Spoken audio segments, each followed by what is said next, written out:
Participant আসছে? জি। ওকে,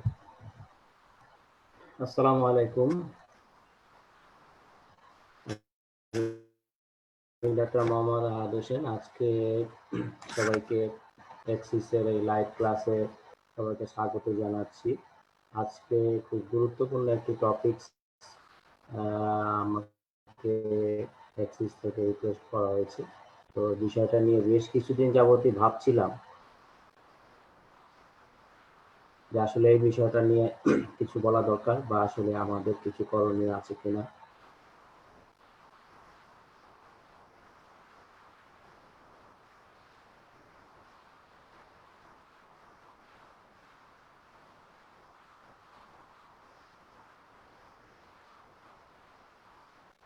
তো যেহেতু একটা সুযোগ এসেছে এবং অ্যাক্সিস মেডিকেল স্কুলের সাথে আমার মনে হয় আমাদের junior doctors plus medical student এবং আমাদের কলিগস এবং আমাদের টিচাররা সবাই এখানে জড়িত এবং এখানে একটা ভালো সুযোগ আমি মনে করি যে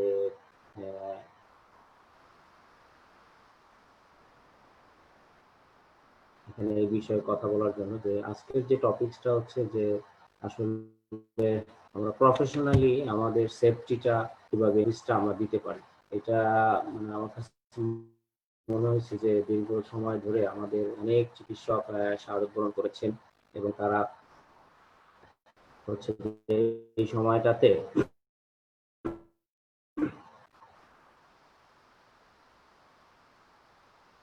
আমি একটু স্মরণ করতে চাই। তো আমি যে বিষয়টা হচ্ছে যে আমাদের অনেক চিকিৎসক শাহাদাত বরণ করেছেন। সেটা শুরু হয়েছে, আপনারা জানেন যে আমাদের শহীদ ডাক্তার মইনুদ্দিন ভাইকে দিয়ে শুরু হয়েছেন এবং তিনি আমাদের কুর্মিটোলা জেনারেল হাসপাতালে ছিলেন। সেখান থেকে শুরু এবং আমাদের অনেক চিকিৎসক আজকে শাহাদাত বরণ করেছেন আমি বলবো এই কোভিডকে সেবা দিতে যে। তো এই বিষয়গুলো আসলে আমাদের এখন সময় এসেছে সতর্ক হওয়ার। এই যে ভাইরাসটি আমরা ধারণা করছিলাম যে বাংলাদেশে ব্যাপকভাবে সংক্রমণ হবে এবং ব্যাপক প্রাণহানির সম্ভাবনা আমরা ধারণা করেছিলাম, সেটা কিন্তু ঘটছে। এবং এই ঘটার পেছনে সতর্কতা সহ আরো অনেক বিষয় জড়িত আছে। তো প্রফেশনালি যদি আমরা আজকে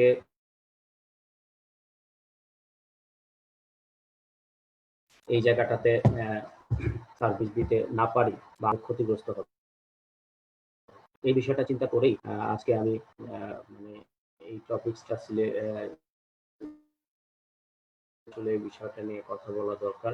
যদিও আমার এখানে এক্সিসের সাথে আমাদের অনেক সিনিয়র স্যার, প্রফেসর, কলিগস, আমাদের যারা সিনিয়র আছেন, জুনিয়র কলিগস অনেকেই জড়িত আছেন। সেখানে আসলে আমি বিষয়টা নিয়ে কতটুকু শেয়ার করতে পারবো জানি না। কিন্তু আমি যেহেতু কোভিড হসপিটালে কাজ করছি, সেহেতু আমার প্র্যাকটিক্যালি আমরা যেটা করছি সেটা হয়তো শেয়ার করতে পারবো। প্লাস হচ্ছে আমি এই বিষয়টা নিয়ে আমাদের যে সেন্টার ফর ডিজিজ কন্ট্রোল এবং আদার্স যে অর্গানাইজেশনগুলো যে গাইডলাইনগুলো দিচ্ছে আমি সেটা ভালো করে যাওয়ার চেষ্টা করেছি যে আসলে কোন জায়গাগুলোতে আমাদের ত্রুটি হচ্ছে কিনা বা আসছে আর আমরা প্র্যাকটিক্যালি কি করছি। তো এই বিষয়গুলো নিয়ে আমি একটু চেষ্টা করেছি ঘাটাঘাটি করার। তো এই বিষয়গুলো জাস্ট শেয়ারিং এর মাধ্যমে আমি একটু মানে আমার পক্ষ থেকে জানা দিতে চাই। তো তার আগে আমি একটু পরিচয় দিয়ে নিই। আমি ডাক্তার মোহাম্মদ আহাদ হোসেন। আমি আছি বর্তমানে কুর্মিটোলা জেনারেল হসপিটালে কনসালটেন্ট অ্যানাস্থেশিয়া অ্যান্ড আইসিইউতে এখানে কাজ করে যাচ্ছি।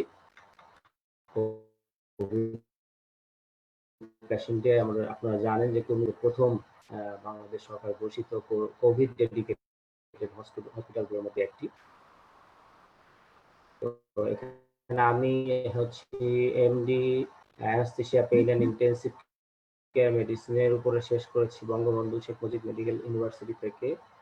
অ্যাকচুয়ালি 27 বিসিএস এর মাধ্যমে আমি সরকারিভাবে পোস্টে, তো এখন জুনিয়র কনসালটেন্ট হিসেবে কর্মরত আছি। তো শুরুতেই আমি আসলে আমাদের যে চিকিৎসক যারা এই পর্যন্ত বিভিন্ন সময় শাহাদাত বরণ করেছেন এই কোভিড রোগীদের চিকিৎসা দিতে যে আমি তাদেরকে স্মরণ করছি শ্রদ্ধা করে, এবং প্লাস হচ্ছে এই ফ্রন্ট লাইনে কাজ করে যাচ্ছেন এবং তাদের যতটুকু শক্তি সামর্থ্য আছে সবগুলো দিয়ে তাদের পরিবারের মায়া মহব্বত ত্যাগ করে তারা কিন্তু সেবা দিয়ে যাচ্ছেন। আমাদের চিকিৎসক, নার্স এবং আদার্স যে সবাই কিন্তু সেবা দিয়ে যাচ্ছেন। আমি সবার প্রতি কৃতজ্ঞতা প্রকাশ করছি। সাথে সাথে আমি এই গত কালকেই মনে হয় আমাদের তরুণ কিছু চিকিৎসক আমাদের সরকারি চাকরিতে ঢুকেছেন 38তম BCS এর মাধ্যমে। আমি সবাইকে অভিনন্দন জানাচ্ছি যারা আমাদের এই সরকারি চিকিৎসা সেবার সাথে আবার নতুন ভাবে যে সময় করোনা মহামারীতে আক্রান্ত সারা বিশ্ব এবং তারই ধারাবাহিকতায় বাংলাদেশে কিন্তু ব্যাপকভাবে আমরা দেখেছি যে আমরা মানে সংক্রমণের প্রভাব হয়েছে। আজকে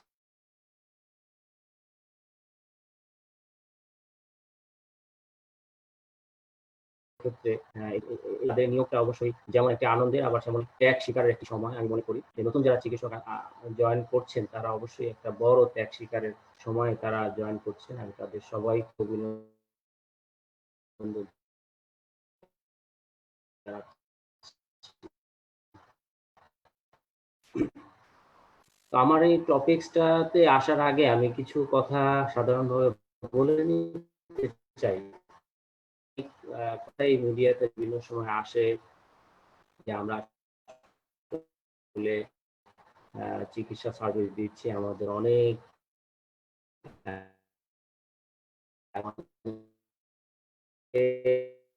একজন ভালো চিকিৎসক হতে হবে।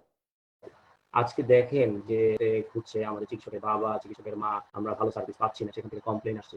বিভিন্নভাবে মিসম্যানেজমেন্ট হচ্ছে। তো এইসবের কারণে আমার কাছে একটা জিনিস মনে হয়েছে যে আমাদেরকে একজন ভালো চিকিৎসক হিসেবে নিজেকে গড়ে তুলতে হবে। আমি জুনিয়রদের জন্য বলতে চাই, যারা আজকে আমার জুনিয়র আছেন এবং যারা চিকিৎসক হবেন ভবিষ্যতে, তাদের উদ্দেশ্যে বলতে চাই যে আসলে আমাদেরকে একজন ভালো চিকিৎসক হতে এই জায়গাটাতে আমার ব্যক্তিগত থিংকিং যে আসলে আপনি যদি মনে করেন যে আমি চিকিৎসক হব আমার পিতাকে চিকিৎসা দেওয়ার জন্য, আমি চিকিৎসক হব আমার সন্তানকে চিকিৎসা দেওয়ার জন্য। এই কথাটা যদি আপনার মাথায় থাকে আপনি কখনোই কম জেনে চিকিৎসক হওয়ার আপনার ইচ্ছা হবে না এবং আপনার কম শেখার আগ্রহ তৈরি হবে না। আজকে আমরা দেখেছি বিভিন্নভাবে কিন্তু অনেকেই দক্ষতা বা জ্ঞানের দিক দিয়ে আমরা কিন্তু অনেক পিছিয়ে আছি। সেই জায়গাতে যদি এটা মনে করেন যে আজকে যদি আমার কাছে আমার পিতা চিকিৎসা নিতে আসে তাহলে প্রাথমিকভাবে আমি তাকে কি করতে পারবো? আমি কি সেই যোগ্যতা অর্জন করেছি? এই প্রশ্নটা যদি আপনি নিজের কাছে করি তাহলে আমার মনে হয় যে বাংলাদেশে করতে পারবো যেখানে আমরা নিরাপদ থাকতে পারবো। আজকে অনেক সিনিয়র চিকিৎসক যারা মনে করেন যে আমি আসলে নিরাপদ না। অনেক সিনিয়র চিকিৎসক মনে করেন যে আমি হসপিটালে যাব আমি নিরাপদ না, তার চেয়ে বরং বাসায় থাকি। এই জিনিসটা আমাদের যদি সরে আসতে হয় তাহলে আমি করি আমাদেরকে এই সময়ে যদি এই থিংকিং এ আমরা পৌঁছতে পারি আমি আমার পরিবারের চিকিৎসা করার জন্য প্রস্তুতি নিচ্ছি, তাহলে সিনিয়র চিকিৎসকদের সন্তানরা ঠিক সেই মানের একজন চিকিৎসক তৈরি হবে। এই বিপ্লবের ভিতর থেকে আসতে হবে, তাছাড়া এটা সম্ভব না। এরপরে যে কথাটা আমি বলবো সেটা হচ্ছে এই যে একটা মহামারী চলছে, করোনা প্যান্ডেমিক যেটাকে ওয়ার্ল্ড ওয়াইড ছড়িয়ে গেছে। আপনারা জানেন যে সারা বিশ্বের স্বাস্থ্য ব্যবস্থা অনেক বড় বড় দেশের স্বাস্থ্য ব্যবস্থা যেখানে ভেঙে পড়েছে, অতিরিক্ত যে বিষয়গুলো সেটা হচ্ছে তারা পেরে উঠছে না। সেই অবস্থায় আমাদের বাংলাদেশে এই মহামারীতে সেবা দেওয়ার জন্য মূল ফোর্স সেটা হচ্ছে আপনি আমি চিকিৎসক। তাহলে আমাদের এখানে দায়িত্বটা কি? একটি জায়গায় যখন মহামারী তৈরি হয় তখন যে যার অবস্থানে থেকে যার যতটুকু সোর্স আছে সেইটুকু দিয়ে চেষ্টা করতে হবে। আমি মনে করি এইটা আমার আপনার উপরে পৃথিবীতে যে সৃষ্টি করেছেন মহান কর্তা সেই সৃষ্টিকর্তা আপনাকে যে জ্ঞান দিয়েছেন, আপনাকে আমাকে যে জ্ঞান দিয়েছেন, এই জ্ঞানটা কিন্তু অন্য কাউকে দেন নাই। তাহলে আমি যদি এই জ্ঞানের সঠিক ব্যবহার করতে চাই, তাহলে এই মহামারীতে আমি পিছিয়ে থাকতে পারি না। কখনোই এটা সম্ভব না। কেননা এই আপনাকে যে জ্ঞান দেয়া হয়েছে, তখন যদি আমাকে কখনো প্রশ্ন করা হয়, "তোমাকে তো জ্ঞান দেয়া হয়েছিল, তাহলে তুমি সেই জ্ঞানের কতটুকু সদ্ব্যবহার করেছ?" এমনও হতে পারে আপনি এখানে আপনার জ্ঞানের সর্বোচ্চ ব্যবহার করে, আপনি আপনার শ্রমের সর্বোচ্চ ব্যবহার করে, আপনি হয়তো আপনার পরকালে বা আপনার আখিরাতে আপনি ভালো একটা মুক্তি পেতে পারেন। যে ধর্মেরই হন না কেন, তারা কিন্তু সবাই এই জিনিসটা বিশ্বাস করে। তাহলে সে মুক্তি পেতে পারেন। আমাদের সবারই কিন্তু একটা মূল লক্ষ্য থাকে জীবনের, যে এই জীবন শেষ হয়ে গেলে আমরা যেন পরপারে ভালো থাকি। সেই বিষয়টার আপনার বিষয়বস্তু হতে পারে কিন্তু এটা।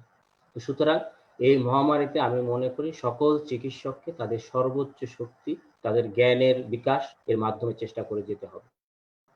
যেখানেই যে অবস্থায় থাকুক না কেন,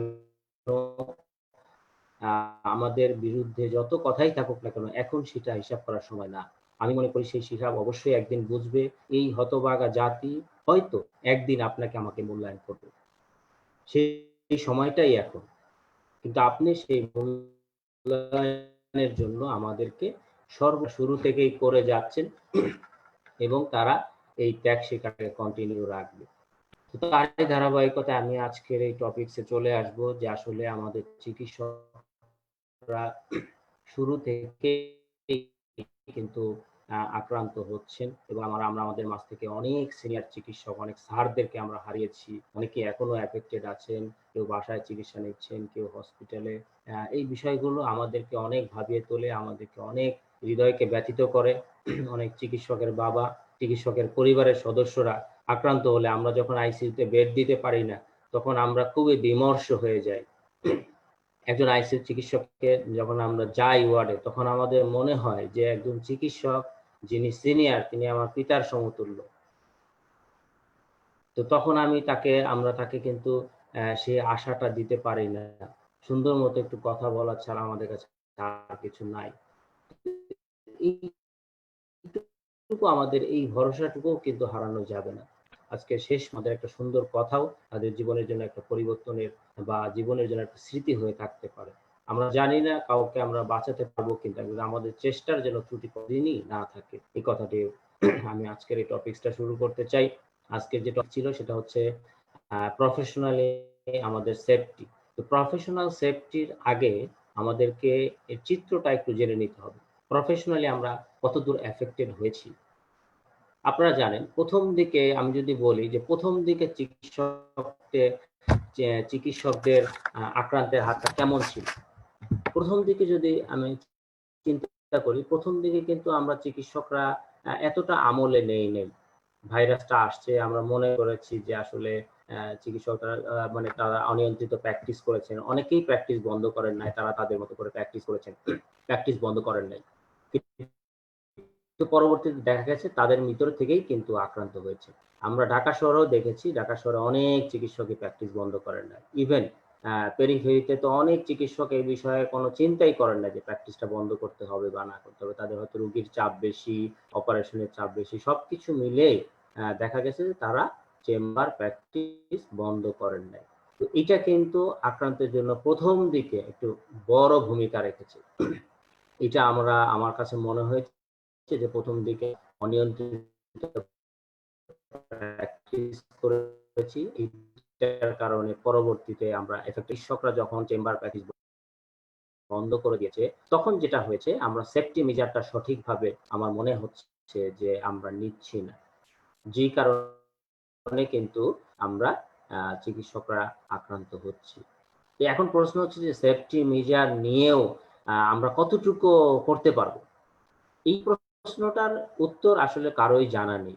কারণ একটি অচেনা একটি ভাইরাসের বিরুদ্ধে আপনি কাজ করে যাচ্ছেন। ভাইরাসকে সাথে নিয়ে আপনি কাজ করে যাচ্ছেন। সে কোন দিক দিয়ে ঢুকে এবং কোন দিক দিয়ে এটা নিয়ে অনেক গবেষণা আছে। কিন্তু কেউ কিন্তু স্পষ্টভাবে বলতে পারছে না যে কি হচ্ছে, কি না হচ্ছে।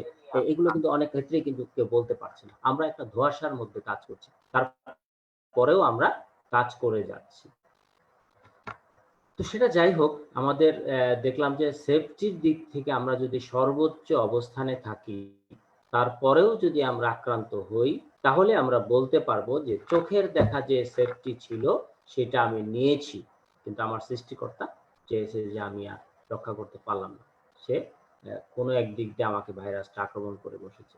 এই বিষয়টায় আপনি যদি সেফটি নিশ্চিত করে থাকেন, তাহলে দেখবেন যে আপনার নিজের মধ্যে শান্তি থাকবে যে আমি আমার সেফটি নিয়েছি, তারপরেও তো আমি হইনি, কিছু করার নাই।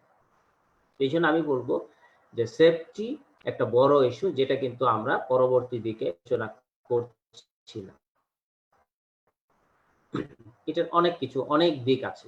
আমি এটার যদি কয়েকটা দিক বলতে চাই, যে বিষয় করে আমরা হচ্ছে যে যারা আমরা সরকারি চিকিৎসক আছি, তাদের ক্ষেত্রে দেখা যাচ্ছে যে অনেক জায়গায় ফ্যাসিলিটিস নাই। আমাদের সেফটি এনশিওর করার ফ্যাসিলিটিস নাই। কিন্তু আমরা লো ফ্যাসিলিটিসে কিছু কৌশল আমরা অবলম্বন করতে পারি, সেগুলো কিন্তু আমরা করি নাই, বা আমরা চিন্তাও করি নাই যে করতে হবে। কাজ করে যাচ্ছি, মনে করছি হয়তো আমরা সেভ হয়ে থাকতে পারবো। কিন্তু দেখা যাচ্ছে যে আসলে আমরা সেটা পারছি না। এটা একটা, যে সরকারি চাকরিতে আমাদের লো ফ্যাসিলিটিস, এটা একটা আক্রান্তের কারণ। তারপরে আমাদের সরকারি চাকরিতে যেসব কোভিড হসপিটাল গুলোতে যারা কাজ করছেন, তাদেরকে হোটেল ফ্যাসিলিটিস দেওয়া হয়েছে। হোটেলে আমরা সামাজিক দূরত্ব মানছি না। আমরা আমাদের বন্ধু-বান্ধবদের সাথে গল্প করছি, আমরা আড্ডা দিতে ব্যস্ত হয়ে গেছি। আমরা যারা বেশিরভাগ ক্ষেত্রে আমরা দেখেছি জুনিয়র চিকিৎসকরা এভাবে আক্রান্ত হচ্ছেন। এবং আমাদের এক্সপেরিয়েন্স বলে যে আমাদের আইসিইউতে যারা নতুন চিকিৎসক আসেন, জয়েন করেন, তারাই কিন্তু আক্রান্ত হয়ে যাচ্ছেন বেশি। তারা ঢুকেই দেখা যাচ্ছে প্রথম কিছুদিনেই আক্রান্ত হচ্ছে, এরকম। তো এই বিষয়টা এটার একটা কারণ হতে পারে যে তাদের অ্যাডিকুয়েট ট্রেনিং নাই। ট্রেনিং ছাড়াই তারা ঢুকে যাচ্ছেন। এক্ষেত্রে সম্বন্ধে এটা সেফটি নিশ্চিত করতে ট্রেনিং একটা বড় অংশ। তো সেই জিনিসটা না থাকলে তো তাদের আক্রান্ত হওয়ার সম্ভাবনা থাকে। তো যেটা বলছিলাম যে হোটেলে আমরা সামাজিক দূরত্ব মেইনটেইন করছি না। বরঞ্চ আমরা হোটেলে থাকছি, আবার বের হচ্ছি, নিজেদের প্র্যাকটিস করতে বের হচ্ছি। তারপরে হচ্ছে আমরা আমাদের মানে ব্যক্তিগত কাজে বের হচ্ছি। এই জিনিসগুলো কিন্তু আমরা বেরোচ্ছি। আরেকটা পয়েন্টস আছে, যানবাহন। আপনি হোটেলে থাকছেন এবং যেই যানবাহনে যাচ্ছেন, সেই যানবাহনে আরেকজন জীবাণু বহন করে আছে কিনা এটা আপনি জানেন না। তো এই জায়গাটা আপনি সেফটি নিশ্চিত করতে পারছেন না। তো এখন আমি এই পয়েন্টস গুলো বললাম যে যাতে এই জায়গাগুলো কিভাবে আমরা সিকিউর করতে পারি। প্রত্যেকটা পয়েন্টস আমি আলাদাভাবে বলবো, এবং সর্বশেষে আমি কিছু গাইডলাইন থেকে কথা বলবো, যে গাইডলাইনে কি আছে আর আমরা আসলে কি করছি। তারপরে আরো কিছু ফ্যাক্টর আছে, যেমন কিছু ক্ষেত্রে আমরা চিকিৎসকদের দেখেছি যে হালকা উপসর্গ, কিন্তু সে কোনো পাত্তা দিচ্ছেন না। সে মনে করছে না এগুলো স্বাভাবিক। তো আমি চিকিৎসক যদি এটাকে আমরা আমলে না নেই, তাহলে তো আমার আপনার দিয়ে আরেকজন চিকিৎসক আক্রান্ত হবে, আরেকজন স্বাস্থ্যকর্মী আক্রান্ত হবে, পাশাপাশি হচ্ছে আপনার পরিবার আক্রান্ত হবে। তো এইটুকু আমরা অনেক ফোন পেয়ে থাকি যে আমাদের পুরা পরিবার আক্রান্ত হয়ে গেছে।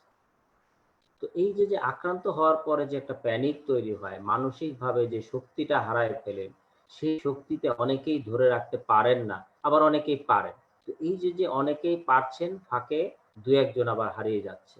এই যে যার যা হারিয়ে যাচ্ছে, সে তো বুঝতে পারছেন যে তার কি হারিয়ে যাচ্ছে। সুতরাং আমি বলব যে এই জিনিসগুলো আমাদেরকে আগে থাকতেই ভালো করে বুঝতে হবে। যেই ভাইরাসটা আমাদের কতটুকু নলেজ আছে, যেটুকু দিয়ে, সেই নলেজটুকু দিয়ে আমরা কাছাকাছি যাওয়ার চেষ্টা করি সেফটি মেজারে, তাহলে বলা যাবে যে না, আমি চেষ্টা করেছি।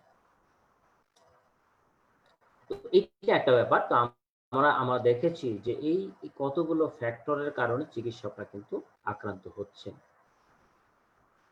আবার আছে যে কেউ কোয়ারেন্টাইন ঠিক মতো মেইনটেইন করছেন না। কোয়ারেন্টাইন টাইম গুলোতে তারা মানে দেখা যাচ্ছে যে কোয়ারেন্টাইনে থাকছেন না, তারা বাসায় চলে যাচ্ছেন। এইসব কারণে দেখছি চিকিৎসকরা কিন্তু আক্রান্ত হচ্ছেন। আমি এই জিনিসগুলো নিয়েই কথা বলার চেষ্টা করব স্টেপ বাই স্টেপ। আমি পাওয়ার পয়েন্ট দেখাচ্ছি না, কারণ আসলে এটা পাওয়ার পয়েন্টের বিষয় না। জিনিসগুলো যদি আমরা না বুঝি, তাহলে এটা পাওয়ার পয়েন্টস দিয়ে হবে না। তো যে বিষয়টা আমি প্রথমেই বলতে চাই, যে আমাদের এই সেফটি এনশিওর করার জন্য সেন্টার ফর ডিজিজ কন্ট্রোল ৪ টা প্রিন্সিপাল নির্ধারণ করছে। সেই প্রিন্সিপালটা আমরা যদি চিন্তা করি, তাহলে কিন্তু আমরা অনেক ক্ষেত্রে এই জায়গাগুলো আমরা ইমপ্লিমেন্টেশন এ নিয়ে আসতে পারবো। Occupational safety and health administration, এটা সিডিসি, সেন্টার ফর ডিজিজ কন্ট্রোলের একটা রেকগনাইজড অথরিটি, যারা এই সেফটি মেজারটাকে নিশ্চিত করার জন্য একটা গাইডলাইন দিয়েছে। তাদের মতে ট্রেনিং, তারপরে হচ্ছে engineering control, work practice control, আর একটা হচ্ছে পিপি। এই 4টা জায়গায় আমাদের সেফটিটা এনশিওর করতে হবে। আমি এই 4টা পয়েন্টই ভালো করে আপনি বলার চেষ্টা করব। ট্রেনিং এবং engineering control, work practice control, PP, এই জায়গাটা। তো এখানে ট্রেনিং যে বিষয়টা আছে, ট্রেনিং হচ্ছে যে আসলে আমরা ট্রেনিং এর সময় পাচ্ছি না। ট্রেনিং এর সময় আমাদের দিচ্ছে না, কারণ আমাদের জয়েনিং দিয়ে দিচ্ছে, জয়েনিং করার সাথে সাথে কাজ করতে হচ্ছে। থাকতেই এই বিষয়গুলো জেনে নিতে হবে যে আমি আসলে কিভাবে কোনটা করব, আমার কিভাবে কোনটা করলে সুবিধা হবে, সেই জায়গাগুলোকে আপনার নিজেই সিকিউর করে নিতে হবে। যেহেতু আপনি যদি অসুস্থ হয়ে যান, তাহলে আপনার পরিবার থেকে আপনি আলাদা হয়ে গেলেন, আপনি সার্ভিসটা দিতে পারলেন না, রাষ্ট্র ক্ষতিগ্রস্ত হলো, অনেক কিছু বিষয়। এই জন্য ট্রেনিং এর যে পয়েন্টসটা আছে, আমি বলবো যে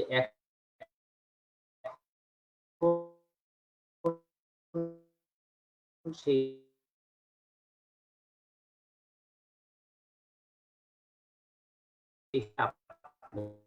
নিজে থেকেই করতে হবে। আর এটা ডিপেন্ডস করে হচ্ছে প্রতিষ্ঠানের উপর। যেমন আমি ইনসিনারেশন ঠিকমতো হচ্ছে কিনা, পিপিই গুলো ঠিকমতো পোড়ানো হচ্ছে কিনা, ওয়ার্ডের অ্যারেঞ্জমেন্ট গুলো ঠিকমতো হচ্ছে কিনা, যেমন আমরা green zone, yellow zone, red zone যে বিষয়গুলো বলা হয়, এগুলো ঠিকমতো হচ্ছে কিনা। এইটা হচ্ছে ইঞ্জিনিয়ারিং এর একটা অংশ। এই জায়গাটাতে আসলে আমার আপনার কিছু করার নাই। আর বাংলাদেশের মতো জায়গায় যেখানে আমরা দেখেছি যে আইডিয়াল সিস্টেমটা ফলো করা হচ্ছে না, সেখানে আমরা আসলে কিন্তু মানে আমাদের চেষ্টায় এখন কি করতে হবে আমাদের? আমাদের যেখানে রেড জোন, জোনকে ভাগ করা যাচ্ছে না, আমি ওইখানে থাকতে কিভাবে আমার সেফটিটা এনশিওর করব, সেটার কিছু আমাদের ব্যক্তিগত উদাহরণ আমরা এখানে দিব। যে আমরা এখানে কি করছি? আমরা কোভিড হসপিটালগুলোতে আমরা চেষ্টা করছি। আমাদের এখানে আক্রান্ত হচ্ছে না, এই কথাটা আমি বলব না। কিন্তু আমাদের এখানে আক্রান্তের হারটা কম্পারেটিভ অন্য জায়গা থেকে একটু কম। তো সেখানে আমরা কি করছি, এটার এক্সপেরিয়েন্সটা আমি অবশ্যই শেয়ার করব। তো সেখানে এই পয়েন্টসটার আলোকে আমি ওয়ার্ক প্র্যাকটিস কন্ট্রোল, এটাও একটা অন্যতম গুণ। সেখানে আপনি কিভাবে কাজ করলে আপনি এই ভাইরাস থেকে একটু সেভে থাকতে পারেন। এই পয়েন্টসটা কিন্তু ইম্পোর্টেন্ট। আপনি ওয়ার্ডে গেলেন, আপনি বুঝতে পারলেন না, আপনি ডেভোটেড সার্ভিস দিচ্ছেন। কিন্তু আপনি কোন জায়গাতে ভাইরাস ঢুকতেছে, আপনার জায়গাটা ওপেন। তখন আপনি কিন্তু এফেক্টেড হচ্ছেন। তো এটা কিন্তু বুদ্ধিমানের কাজ। আপনাকে সেভও থাকতে হবে, আবার আপনাকে কাজও করতে হবে। এই দুটোকে কম্বিনেশন করেই কিন্তু আপনাকে এই সময়ে আগাতে হবে। কারণ আপনি হচ্ছে ফ্রন্ট লাইন মানে ফাইটার। আপনাকে দিয়েই কিন্তু সবকিছু ডিপেন্ড করছে যে এই জায়গাটাকে আমরা কতটুকু সার্ভিস দিতে পারব। ১ম এই আমি আসবো সেটা হচ্ছে মাস্ক নিয়ে। এই মাস্কের এই বিষয়টা সবাই দেখেছি যে মাস্কে মাস্কের এই জায়গাটাতে সবাই খুব রিল্যাক্টেন্ট। আমাদের যারা চিকিৎসক, সিস্টার, ব্রাদার, ওয়ার্ড বয়, এরা কিন্তু মাস্কের জায়গাটা খুবই রিল্যাক্টেন্ট। কারণ আমরা দেখি মাস্ক আমরা পরে আসছি। প্রথমত হচ্ছে যে আমরা একই মাস্ক বারবার ব্যবহার করছি।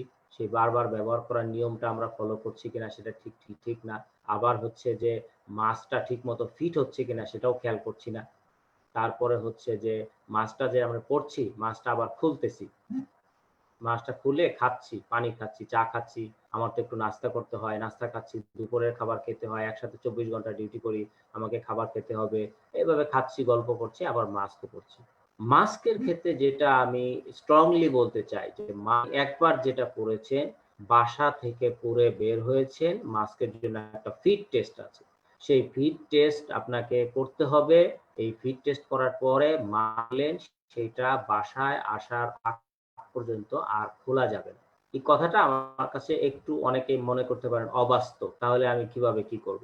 শোনেন, ব্যাপারটা হচ্ছে আপনি এরপরে যে কাজগুলো করবেন, যেই জায়গাটা করবেন, যেই জায়গাটায় এটার ব্যত্যয় ঘটাবেন, there will be a chance of entry organism. এই অর্গানিজমটা ঢোকার জন্য আপনি একটা রাস্তা করে দিলেন। তাহলে আমি বলব যে স্ট্রং রিকমেন্ডেশন হচ্ছে আমরা মাস্কটা পরবো, মাস্কটা আর খুলবো না এবং মাস্কটা টাইট ফিট হয়েছে কিনা সেটা দেখে নিব। আমি মাস্কটা টাইট ফিটের ব্যাপারে আমি একটু বলে দিতে চাই, কারণ যে অনেকে জুনিয়র থাকতে পারে এখানে। আমি একটা এখানে KN95 মাস্ক দেখাচ্ছি। KN95 মাস্ক এখানে মূলত যে গাইডলাইনে যেটা বলা আছে হচ্ছে প্রথমে এই নোজটা ফিট করা। নোজটাকে এভাবে টাইট করে ফিট করবে।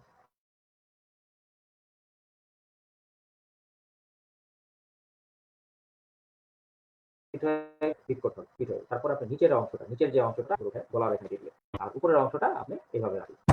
এরপরে আপনি এখানে এভাবে ফিট করবেন। এটা হচ্ছে মাস্ক আপনার ফিট হয়ে গেল। মাস্ক আপনার ফিট হবে। এখন আপনি লিক টেস্ট করবেন।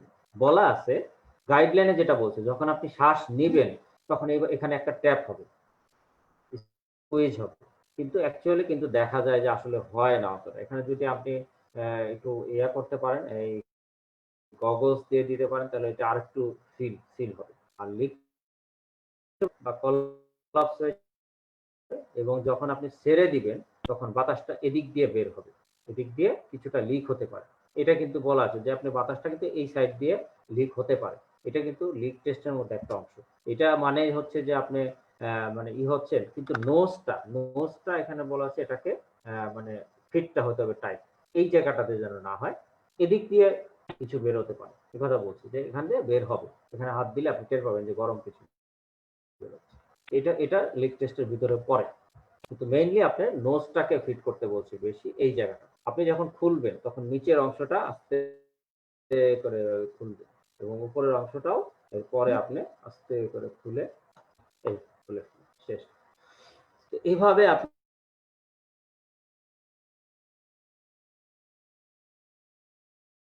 মাস্কটা পরেন। আমি জুনিয়রদের জন্য দেখাইলাম, অনেক সিনিয়ররা এটা অবশ্যই পারবে, মানে বিষয়টা আমি জুনিয়রদের জন্য এটা দেখালাম। তো মাস্কটা পরার জন্য মাস্ক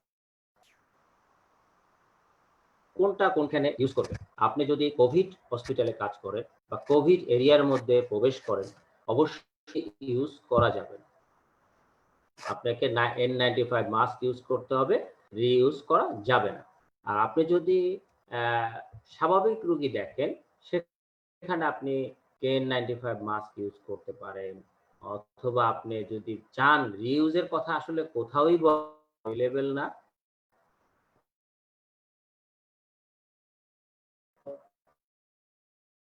মিডিয়াম কাগজের ব্যাগে আপনারা রেখে দিয়ে ২ দিন বা ৩ দিন পর দিয়ে এটা রিইউজ করতে পারেন। এটা নিয়ে কোনো সমস্যা নেই। এটা সবাই জানেন বা মিডিয়াতে এটা এসেছে।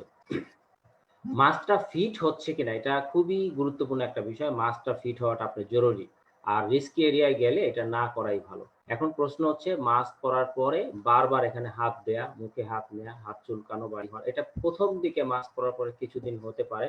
কিন্তু পরে কিন্তু আস্তে, আস্তে অ্যাডজাস্ট হয়ে যায়। আপনি এটাকে খেয়াল রাখতে হবে যে মাস্কটা আমি সুন্দরভাবে পরবো এবং আরেকটা হচ্ছে যে এই মাস্কটা অবশ্যই খোলা যাবে না।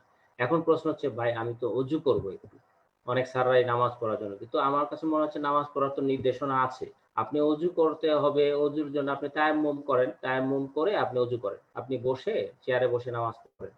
এক্ষেত্রে সব ফ্লেক্সিবিলিটি আছে। এটা ইসলামও ফ্লেক্সিবিলিটি করেছে, কিন্তু আমরা এটা নিচ্ছি না কেন? আমরা এটা নিতে পারি। এই সিচুয়েশনে আপনি মাস্কটা খোলাই মানে হচ্ছে ইনফেক্টেড এরিয়ার মধ্যে একটা অর্গানিজম ঢোকার একটা রাস্তা করে দিবেন। সুতরাং আমি বলব যে মাস্ক পরা অবস্থায় কখনোই কোনো কাজ করা যাবে না। যে মাস্ক খুলে করতে হয়, এটা করা যাবে না। খাওয়া-দাওয়া এগুলো মানে যদি পারেন সবচেয়ে বেটার হচ্ছে বাসায় থেকে খেবো এবং বাসায় যেয়ে খাবো। এর ভিতরে কোনো নাস্তা, চা-টা এগুলো যেন না হয়। এটা মানে মাস্কের ক্ষেত্রে আমরা বলব যে সর্বোচ্চ পরিমাণে সিকিউরিটি হচ্ছে এইটা। আপনি যদি আমরা এটা ব্যক্তিগতভাবে আমরা প্র্যাকটিস করি, আমাদের হসপিটালে আমরা এটা ব্যক্তিগতভাবে প্র্যাকটিস করি। আমরা যে মাস্কটা পরে যাই এবং সেই মাস্কটা বাসায় এসে যদি আমি রিস্কি এরিয়াতে ঢুকি সেটা আমরা ব্যবহার করি না। এবং আমরা যদি রিস্কি এরিয়ায় না থাকি বা সাধারণ অবজারভেশন এ থাকি বা বাইরে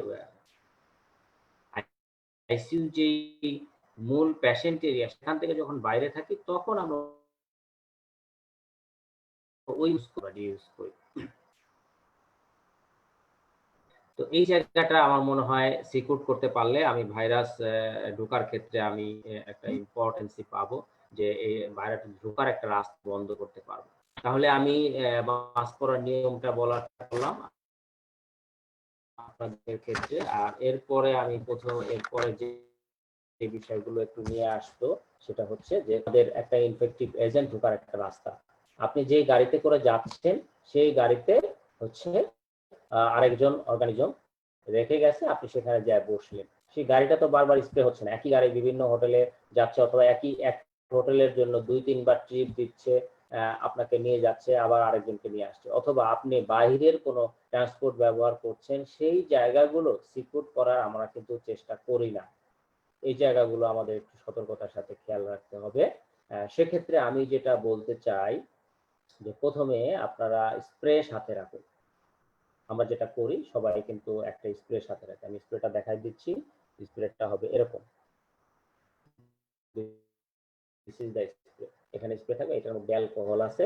এটা 70% আইসোপ্রোপাইল অ্যালকোহল যেটা বলে, সেইটা আপনাকে লাগবে। তো সেটা আপনি বাজার থেকে সংগ্রহ করতে পারেন, ডাইলুটেড ফর্মেই পাওয়া যায়। তবে অনেক সময় ওরা বলে যে 90%, কিন্তু আমার মনে হয় যে আসলে ওইটা 90% না, ওইটাই সরাসরি ব্যবহার করা যেতে পারে। ওরা এখনকার সময়ে ওরা কিন্তু একটু ডাইলুট করেই আমাদেরকে সেল করতেছে। সুতরাং আমরা ওইটা সরাসরি ব্যবহার করতে পারি, যেটা স্পিরিট হিসাবে আমরা হসপিটালে ব্যবহার করি, সেটা যদি আমরা স্প্রে হিসাবে সাথে রাখি, ছোট্ট একটা স্প্রে সাথে সব সময় নিয়ে ঘুরি, আমি যেখানে বসলাম সেখানে একটু স্প্রে করে নিলাম এবং ১ মিনিট সময় রাখতে বলছে।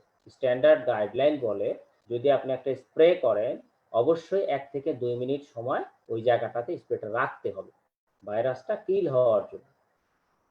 তাহলে আমি স্প্রে করার সাথে সাথে বসে পড়লাম, তাইলে তো এটা হলো না। বরঞ্চ আমি স্প্রেটা করি, ১-২ মিনিট অপেক্ষা করি, তারপরে আমি জায়গাটা ব্যবহার করি। তাহলে আমি বলব ট্রান্সপোর্ট থেকে আপনার যে ভাইরাসগুলো অ্যাটাচ হওয়ার সম্ভাবনা আছে সেগুলো কিন্তু একটু দূর।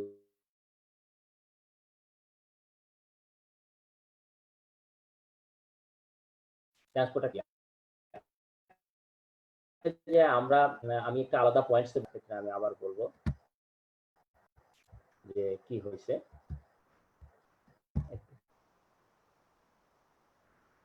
বলছিলাম যে ট্রান্সপোর্টের ক্ষেত্রে আমরা সতর্ক থাকতে পারি এইভাবে যে ট্রান্সপোর্টে কোনো কারণে বাহিরের ট্রান্সপোর্ট হইলেও আমি স্প্রে করব, স্প্রে করার পরে তারপরে আমি এটা ব্যবহার করব।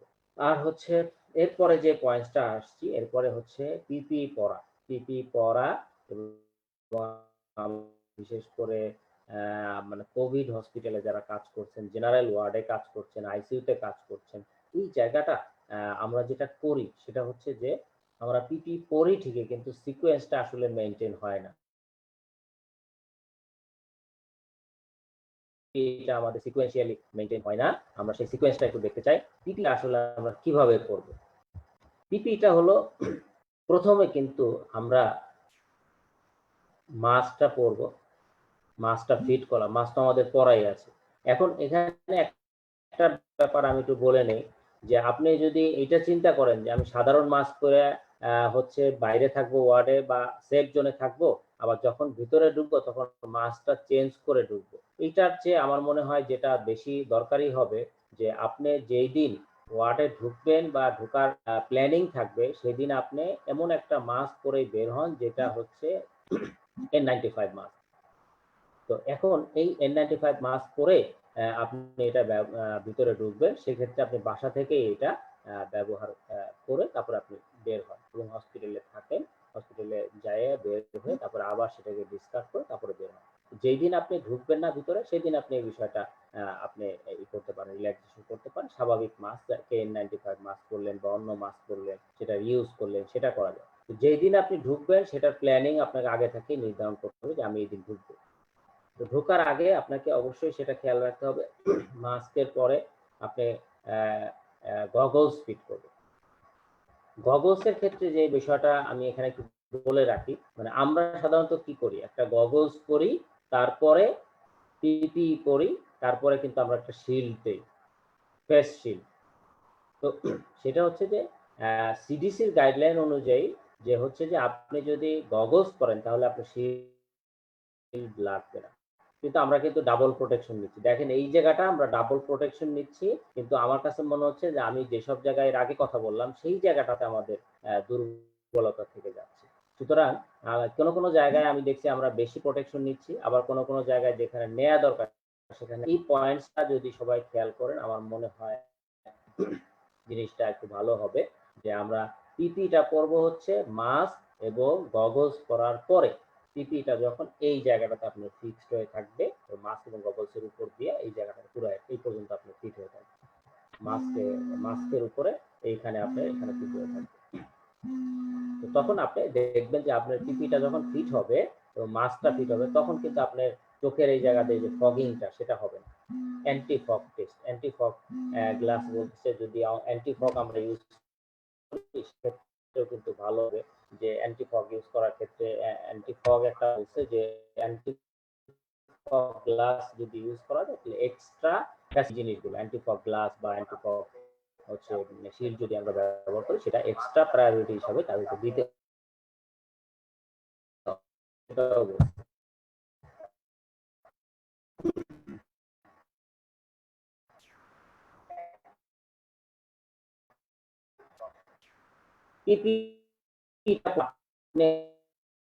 সবকিছু পরে তো ঢুকে গেছেন, হয়ে এই জায়গাটা কিন্তু আপনি সিকিউর করতে পারলেন না, যে আমি বের হয়ে যাওয়ার সময় আমি কি করব।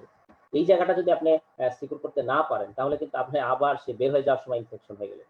অ্যাকচুয়াল নিয়মটা হচ্ছে আপনি যেই জায়গাটা দিয়ে ঢুকবেন এবং আরেক জায়গাটা দিয়ে বের হবেন, এটাকে বলে রেড জোন। রেড জোন থেকে আপনি ইয়েলো জোনে যাবেন পিপি চেঞ্জ করে, এবং হচ্ছে আপনি গ্রিন জোনে প্রবেশ করবেন। কিন্তু আমাদের অ্যাকচুয়াল সিস্টেমে এটা হচ্ছে না। তবে যেটা করা সম্ভব সেটা হচ্ছে আপনি রেড জোনের থেকে বের হয়ে এসে আপনি পিপিটা করতে পারেন, পিপিটা খুলতে পারেন। তো খোলার আগে আমি আরো কয়েকটা কথা বলে নেই, সেটা হচ্ছে যে আপনি পিপিটা পরে যখন ভিতরে ঢুকলেন তার আগে আপনি যে কয়েকটা জিনিস খেয়াল রাখতে হবে। একটা হচ্ছে আমি বের হয়ে কি করব, এটা খুলে আমার পায়ে কি করব, জুতা, বের হয়ে আমি ওয়াশরুমে যাব, সেই ওয়াশরুমের একটা ফ্যাসিলিটিস খুবই গুরুত্বপূর্ণ এখানে কাজ করবে। যে আপনি বের হয়ে পিপিটা খুলে আপনি ওয়াশরুমে যান, ওয়াশরুমে সাবান আছে কিনা, আপনার টাওয়েল আছে কিনা, আপনার কাপড় চোপড় আছে কিনা চেঞ্জিং, এই সব কিছু নাই, দেখা গেল আপনি ওয়াশরুমে চলে গেলেন, তখন আপনার জিনিসটা প্রোটেক্ট হলো না। এই জন্য আমরা বলি যে ঢোকার আগে সবকিছু আপনাকে ঠিক করে নিতে হবে। আচ্ছা, পিপি পরার পরে এরপরে গ্লাভস। গ্লাভসের ক্ষেত্রে আমরা বলি যে মিনিমাম দুই পেয়ার গ্লাভস পরার জন্য। এক পেয়ার গ্লাভস আপনি প্রথমেই পরে নেবেন, তারপরে পিপি পরে তারপরে হচ্ছে এটার উপর দিয়ে আবার ফাইনালি আবার আরেকটা পেয়ার গ্লাভস পরবেন। তো এখন গাইডলাইনে একটা গ্লাভসের কথাই বলছে, ওয়ান পেয়ার গ্লাভসের কথাই বলছে। আমরা সতর্কতার ক্ষেত্রে এটা দুই পেয়ার গ্লাভস পরি, আমরা নিজেরা পরি, যাতে মানে এই ইনফেক্টেড ওয়ানটা আমরা ফেলে দিয়ে তারপরে আমরা বাকিটা খুলে আমরা হচ্ছে যে যাতে একটু সেফ থাকতে পারি, এই জন্য আমরা এক্সট্রা প্রিকশন হিসেবে আমরা এটা করি। তো এরপরে যে পয়েন্টসটা আছে যে আপনি ভিতরে ঢুকবেন তার আগে আপনি কি কাজ করতে পারেন। দেখেন, আমার একটা আলোচনার অংশ ছিল কোয়ালিটি সার্ভিস। আপনি ভিতরে ঢোকার পরে পিপি যখন পড়লেন তখন কি আপনাকে কেউ চিনতে পারবে? চিনতে পারবে না। আপনার রুগী আপনাকে চিনতে পারবে না। এটা আপনার চেম্বার হোক অথবা আপনার ওয়ার্ড হোক, কোভিড ওয়ার্ড হোক অথবা আইসিইউ হোক, আপনি চিনতে পারবে না। তো তখন আপনি কি করবেন? আপনাকে প্রথমে আপনার পরিচয় দিতে হবে। আপনি রুগীর কাছে যেয়ে আপনি পরিচয় দেন যে মা আমি ডাক্তার অমুক, আমি ডাক্তার আহাদ, আমি আপনাকে মানে খোঁজ খবর নেওয়ার জন্য আসছি। আপনার কোনো কষ্ট আছে, আপনি কোনো কষ্ট পাচ্ছেন, আমাকে বলার মতো আপনার কিছু আছে, আপনি কিছু চান, আপনার মনে কি চায়, আমাদের সার্ভিসে কি আপনি সন্তুষ্ট? এই যে যে প্রশ্নগুলো আমি করলাম, আপনি চিন্তা করেন যদি আপনাকে অসুস্থ থাকেন কেউ যদি এসে এই প্রশ্নগুলো করে, তাহলে আপনার যদি চিকিৎসায় কোনো গাফিলতি থাকেও, তাহলে কি আপনি সেটা বলবেন যে ভাই আমার এই গাফিলতি আছে? বলবেন না। তারপরেও হয়তো কিছু দৃষ্টির আকর্ষণ থাকলে যে ঠিক আছে বাবা আমার এই জিনিসটা একটু করে দিয়ে। এটা আমাদের প্রতিনিয়ত আমাদের এক্সপেরিয়েন্স হচ্ছে। আমরা যে কাজটা করি, শুরুতে আমরা ভিতরে যেয়ে আমি রুগীকে আমার পরিচয় দেই যে মা আমি ডাক্তার অমুক। কেননা এখানে ডাক্তারও আছে, সিস্টারও আছে, ওয়ার্ড বয়ও আছে। কে ডাক্তার সেটা যদি সে না জানে এবং সে ডাক্তারের কাছে যতটা আশা ভরসা পায়, সে আর কারো কাছে কখনোই এরকম আশা ভরসা পাবে না। আমি একটা উদাহরণ দেই। আমাদের হসপিটালে একজন চিকিৎসক ছিলেন। উনি খুবই মুরুব্বি একজন মহিলা চিকিৎসক, 65 ইয়ার্স। আমি ওনাকে মানে আমি আরো দু একটা উদাহরণ আছে, আমি সেটা দিচ্ছি না। আমি চিকিৎসকের উদাহরণটাই দিচ্ছি আমাদের আইসিইউতে। আমি যেই ওনাকে বলছি যে ম্যাডাম, আমি আমি তাকে চিনি না। আমি তাকে বলছি, ম্যাডাম আমি ডাক্তার আহাদ। আমি আপনার জন্য চিকিৎসার জন্য আমি আজকে এখানে এসেছি। আপনার কোনো কষ্ট আছে কিনা আপনি আমাকে বলেন। তো সে এই কথায় মানে এতটাই আবেগপ্রবণ হয়ে গেছে যে সে আমাকে অনেক, অনেক সে ভালো বলতেছিল। সে মানে আমার কাছে মন খুলে আমার কথাগুলো বলতেছিল যে, "বাবা আমার হাসব্যান্ড অসুস্থ, আমি তার খবরটা চাই।" তো দেখেন একজন চিকিৎসক, মহিলা চিকিৎসক যিনি অসুস্থ, অথচ অসুস্থ হয়েও তার হাসব্যান্ডের খবর নিচ্ছে যে তিনিও অসুস্থ। তার পরিবারের সবাই কোভিড পজিটিভ ছিল। তো যেটাই হোক যে এই যে একটা এভিডেন্স হয়েছে, পরবর্তীতে সে আবার আমাকে খোঁজ করছিল যে ওই ডাক্তার সাহেবটা কই? আমার নাম ধরছে। দেখেন এই অসুস্থতার সময় তার যে নামটা মনে আছে, এটার একটা কারণ হচ্ছে যে তার মনের মধ্যে তো অন্য কিছু নাই। সে কিন্তু অসুস্থ এটাই ঘুরছে বারবার। আর সেই সময় যেয়ে যদি একটা নাম তার মাথার মধ্যে ঢুকে অমুক ডাক্তার, তখন কিন্তু সেই নামটা তার মাথার মধ্যে ঘুরবে। তো যখনই আপনি সার্ভিস দেওয়ার সময় আপনি আপনার পরিচয় দিবেন, এটা কোনো লজ্জারও কিছু না, আপনার অন্যেরও কিছু না, করারও কিছু না। আপনি আপনার পরিচয় দিবেন। পরিচয় দিবেন তখন দেখবেন যে তার মনের মধ্যে এই নামটা গেঁথে যাবে। কারণ এই কথাটা তার কাছে কেউ যায় এভাবে বলে না। এই কোভিড পেশেন্টদের চিকিৎসার ক্ষেত্রে আমরা আসলে দেখেছি খুব বেশি কিছু যে আমরা করতে পারি তা না। আইসিইউ চিকিৎসা নিয়ে অনেক কথাবার্তা হয়েছে এবং হচ্ছে। এখনো হচ্ছে এবং চলছে, চিকিৎসা চলছে। চিকিৎসার আপডেট সবকিছু নিয়ে অনেক সময় আরো গবেষণা চলছে, আমরা আপডেট পাচ্ছি। কিন্তু আমাদের করার ক্ষমতা অনেক সময় লিমিটেড হয়ে যায়। আমি আইসিইউর কথা বলছি। ওয়ার্ডেও কিন্তু তাই। ওয়ার্ডে একটা রোগী খারাপ হয়ে গেলে তারা সর্বোচ্চ আমাদের আইসিইউতে পাঠায় দিতে পারে। কিন্তু এই সময় একটা আন্তরিকতাপূর্ণ একটা কথা, এই কথার ডিসট্যান্স মেইনটেইন করেই আপনি করতে পারেন। এইটা আপনার রোগীকে মানসিকভাবে যেমন বুস্ট আপ করবে, আপনার কাছে আপনার যে দায়বদ্ধতা, যে জবাবদিহিতার জায়গা সৃষ্টিকর্তার কাছে, এইটা আপনি ক্লিয়ার করতে পারবেন যে আমি এই জিনিসটা করতে পেরেছি। তো সুতরাং আমি বলবো যে এটা খুবই ইম্পর্টেন্ট পেশেন্টের সাথে কথা বলা এবং পেশেন্টের গায়ে হাত দিয়ে পালসটা দেখা। আমাদের যে সিডিসির গাইডলাইন সেখানে আপনি টাচ করলে এটা আপনার সম্ভাবনা এতটা না। আপনি ডিসটেন্স রাখেন এয়ারওয়ে থেকে, আপনি মুখ থেকে ডিসটেন্স মেনটেন করে আপনি যেখানে মাস্ক পরতেছেন, যেখানে শিল্ড পরতেছেন, আপনি যদি রোগীর গায়ে হাতই না দিতে পারেন তাহলে আমরা এত প্রিপারেশন নিয়ে কই যাব? এই জায়গাটা কিন্তু এনশিওর হচ্ছে না। আমরা রোগীর গায়ে হাতও দিচ্ছি না, দূরে থেকে বাবা কেমন আছেন ডিসটেন্স মেনটেন করছি। ওই রুগীটা কিন্তু মনে কষ্ট পাচ্ছে যে আমাকে দেখতেও আসলো না। তো আমি মনে করি যে এই জায়গাটাতে আমাদের একটু ইমপ্রুভ করার দরকার আছে। যে আমরা রুগীর গায়ে হাতটা দেই, পালসটা দেখি যে মা অথবা বাবা আপনি এখন কেমন আছেন? এই কথাটা জিজ্ঞেস করি। আপনার পরিচয় দিয়ে এই কথাটা জিজ্ঞেস করেন। অবশ্যই এই রুগী আপনার ইফেক্ট করবে এই কথাটা। আমি এই পয়েন্টসটাতেও আমরা চেষ্টা করি এটা করার জন্য। আমি মনে করি যে আমার ব্যক্তিগত এক্সপেরিয়েন্স থেকে কথাগুলো বললাম। আমি জানি না কতটুকু সত্য বা আমার এক্ষেত্রে দ্বিমত করার মতো কেউ আছেন কিনা। তো যে বিষয়টা আরেকটা কয়েকটি বিষয় আছে যে আমরা ওয়ার্ডের ভেতরে ক্ষেত্রে যে আমরা অক্সিজেন দিচ্ছি বিশেষ করে আ আ মনে করেন কাউকে ৫ লিটার দিচ্ছি। আমাদের ১ম জিনিসটা করতে হবে যে সে অক্সিজেনটা পাচ্ছে কিনা এটা এনশিওর করা। এই অক্সিজেনটা পাচ্ছে কিনা সেটা একটু এনশিওর করা। যেমন আপনি জিজ্ঞেস করতে পারেন, আপনার নাক দিয়ে কি বাতাস যাচ্ছে? যদি সে মানে সিলিন্ডারে অক্সিজেন পায়, আপনি তাকে বলতে পারেন, "আপনার নাক দিয়ে কি বাতাস যাচ্ছে?" সে বলবে যে, "যাচ্ছে।" যদি না যায়, তখন যদি ব্লক থাকে, এই যে না আপনি ক্যানুলার মধ্যে নেজাল ক্যানুলার মধ্যে ব্লক থাকে, অনেক সময় অনেক দিন ইউজ করার পরে ২-১ দিন ইউজ করার পর অনেক সময় এটা ব্লক হয়ে যায়। তো এটা যদি ব্লক হয়, সে তো বাতাস পাবে না। সে তো বলবে যে, "বাবা বাতাস পাচ্ছি না।" তাহলে তার স্যাচুরেশন বাড়বে কেমনে? তো এই জায়গাটা আমাদের কিন্তু চিকিৎসকদের এনশিওর করতে হবে। কারণ হচ্ছে যে এই সময়ে ব্রাদার, সিস্টার বা আর যারা স্টাফ আছে তারা কিন্তু এই বিষয়গুলো জানে না যে এটা ব্লক হতে পারে। জানলেও কিন্তু তারা অতটা আমলে নিতে চায় না। তো এই জায়গাটা আপনি যদি এনশিওর করেন, দেখবেন যে অনেক ভুল ত্রুটি আপনি বের করতে পারবেন। আর আমরাও দেখেছি যে আইসিইউর ভিতরে অনেক সময় অনেক মেশিন ফাংশনিং থাকে না। সেটাকে আমাদের ফাংশনিং করতে হয়। কারণ ইউজ করতে, করতে দেখা যায় ফাংশনে কোথাও কোনো ত্রুটি হয়ে আছে, অক্সিজেন ফ্লো ঠিকই যাচ্ছে কিন্তু রুগীটা পাচ্ছে না। তো এই বিষয়টা আমি বলব যে ফাংশনিং অফ দ্য মেশিন এইটা ওয়ার্ডের মধ্যে যায়া দেখার একটা গুরুত্বপূর্ণ কাজ। তো এইটা আপনি গুছায় নিতে পারেন যে কোন মেশিন। আর রোগী ম্যানেজমেন্টের ক্ষেত্রে আপনি আগে থেকেই প্ল্যান করে ফেলবেন। আপনি বাইরে থেকে প্ল্যান করবেন যে আমার কোন রোগীটা খারাপ আছে তাকে আমি একটু বেশি সময় দিব। আর যে রোগীটা কম খারাপ আছে তাকে আমি কিভাবে সময় দিব। আমি আমাদের যারা বাংলাদেশে বিভিন্ন হসপিটালে কর্মরত আছেন তাদের উদ্দেশ্যে আমি বলতে চাই যে যার যে অবস্থায় আছেন এই পয়েন্টস গুলোর মধ্যে যেটা প্রযোজ্য সেটা আপনারা করবেন।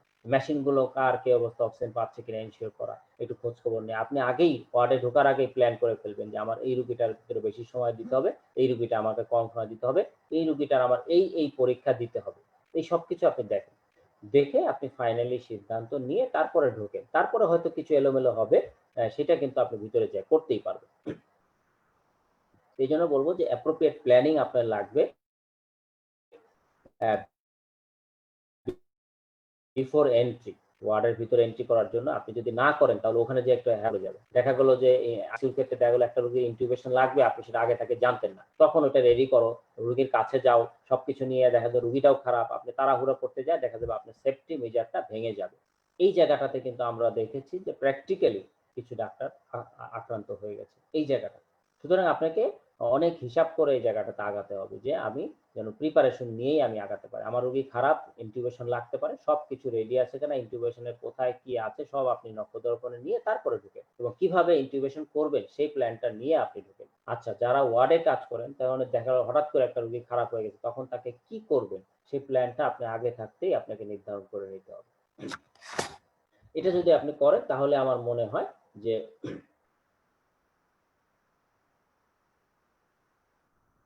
গুলো কমে আসবে, ভিতরে সময় দিয়ে আপনার অর্গানিজম কম ঢুকবে। এটা একটা পয়েন্ট। তারপরে এরপরে আপনি ভিতরে সার্ভিস দিয়ে এরপরে আপনি বের হবেন। বের হওয়ার সময় আমরা যেটা করি সেটা হচ্ছে অবশ্যই আমরা একটা ওয়াশরুমে যাই। এখন প্রশ্ন হচ্ছে অনেক হাসপাতালে এই ফ্যাসিলিটিস নাই। কিন্তু আপনারা চাইলে কিন্তু এটা করে নিতে পারেন। হসপিটালে যে নরমাল লাইন আছে এখান থেকে একটা ওয়াশার লাইন মানে শাওয়ারের লাইন যোগ করাটা খুব কঠিন কিছু না। এটা আমরা আমাদের এখানে করেছি আমাদের ডিপার্টমেন্টের কাছে এবং আমাদের জন্য সেটার ব্যবস্থা করেছেন। আমরা সেটা ব্যবহার করতে পারি। তো আপনারা চেষ্টা করলে এটা কিন্তু করতে পারেন।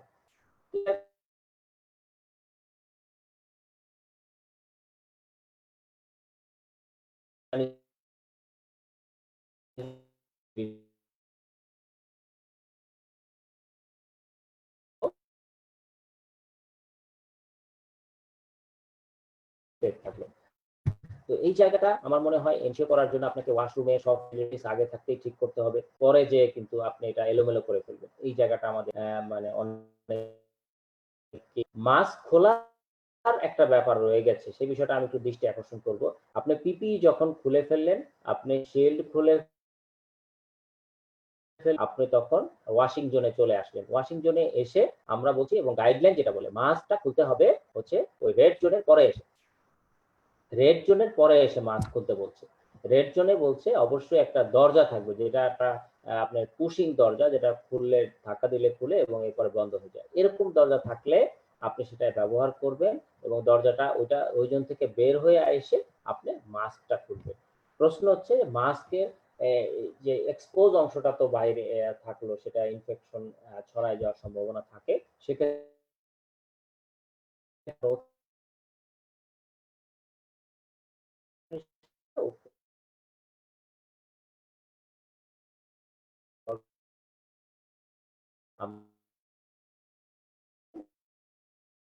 একটা 95 মাস্ক সেটা আপনি রেড জোন থেকে বের হয়ে এসে ওটা খুলবেন এবং খোলার পরে আপনি হচ্ছে যে আপনি ওয়াশরুমে চলে যাবেন। এই ওয়াশরুমের ফ্যাসিলিটি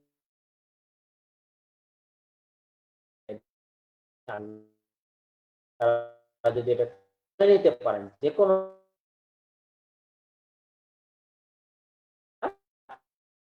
আপনি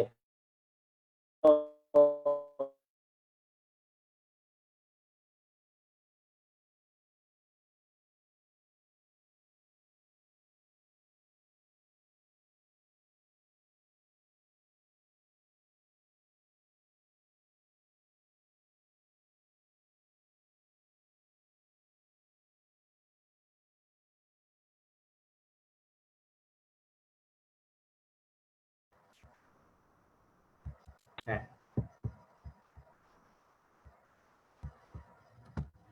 আমার মনে হয় মাঝখানে একটু মানে একটু ডিসকানেক্ট হয়ে গেছিল। আমি আবার শুরু করছি। তো ওয়াশিং এর ফ্যাসিলিটিসটা আমরা ছিলাম ওয়াশিং এর মধ্যে। তো ওয়াশ করার পরে আমরা নরমাল গ্রিন জোনে আসলাম। একজনে এসে আমাদের যে কাজটা আছে, আচ্ছা ভিতরে আমাদের কয়েকটা পয়েন্টস আমি আবার একটু যোগ করে দেই। ভিতরে আমরা পয়েন্টস আকারে যে জিনিসটা করছি যে যখনই আপনি ওয়ার্ডে থাকবেন তখন একটু ডিসট্যান্স এ থাকবেন। এখন ডিসট্যান্স এ থেকেও যে কথাগুলো কাজগুলো করা, রোগীর সাথে কথা বলা, পালস দেখা, একটু ইন্টারেকশন করা এগুলো কিন্তু মানসিক বুস্ট আপ এর ক্ষেত্রে খুবই ইম্পোর্টেন্ট। এটা কিন্তু আপনারা করতে পারেন। এটা আমরা অবশ্যই করতে পারি। এই জিনিসটা করা যায়। এরপরে হচ্ছে যে উম আ আপনার মেশিনারি চেক করা এগুলো আপনারা ভালো করে করবেন। পালস চেক করবেন একটু। তারপরে হচ্ছে কিছু পরামর্শ দেয়া। কিন্তু আমরা যে ক্ষেত্রে আমরা বলি যে সেক্ষেত্রে হচ্ছে যে কোভিড পেশেন্টদের ক্ষেত্রে প্রন ভেন্টিলেশন এটা কিভাবে করবে একটু দেখায় দেয়া এবং প্র্যাকটিসের মধ্যে নিয়ে আসা। অনেক সময় হয় কি ওয়ার্ডের মধ্যে সবাই তো ভয়ে থাকে। কোভিড এর আক্রান্তের ভয়ে এমন কারো নাই যে ভিতরে নাই। তো সবাই কিন্তু ভয়ে থাকে। তো আপনি নিজে থেকে একজন চিকিৎসক যখন আপনি ভাই আপনি রোগীকে বলবেন যে ভাই আপনি প্রন হন কি আমার সামনে উপর হন। এইভাবে আপনি থাকবেন। যে কাজটা দেখায় দিবেন এইটা রোগীর মনে ধরবে ভালো এবং সেইটা প্র্যাকটিস করার চেষ্টা করবে। কিন্তু আপনার মতো করে অনেকেই কিন্তু অন্য কেউ হয়তো এভাবে বলবে না। তো এই জায়গাটা আপনি সুন্দর করে কিছু অ্যাডভাইস দিয়ে যাবেন যে আপনি কিন্তু এভাবে করবেন। অথবা বেডের মধ্যে আপনি কিছু ব্যায়াম শিখিয়ে দিতে পারেন যে হাত, পাও, জয়েন্টস এগুলো কিভাবে মুভ করবেন সেগুলো। যারা একটু সুস্থ রোগী। আর যারা আইসিইউ রোগী সেসব ক্ষেত্রে আমি মনে করি এগুলো একটু ফ্যাসিলিটি কম হয়। এগুলো আমাদের ক্রিটিক্যাল রোগী করা একটু কঠিন।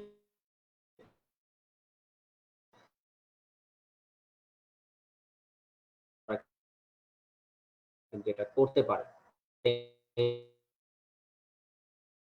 ইন্টারেকশন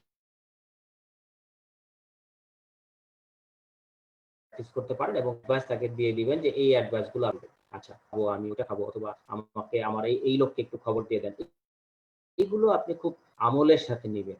আপনি যদি একটা রোগী দেখার সময় ঠিক আছে বাবা আসতেছি, ডাকতেছে, আপনি বললেন যে আসতেছি, আসতেছি অথবা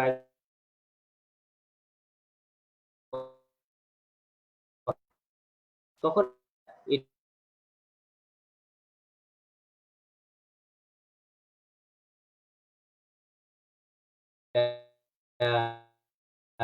অফ দা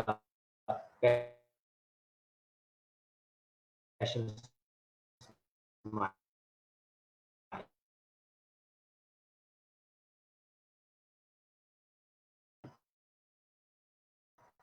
তখন কিন্তু মানসিকভাবে খুবই মানে সে মর্মাহত হয়ে আপনার মা হতে পারে, আপনার বোন জায়গাটা শুধু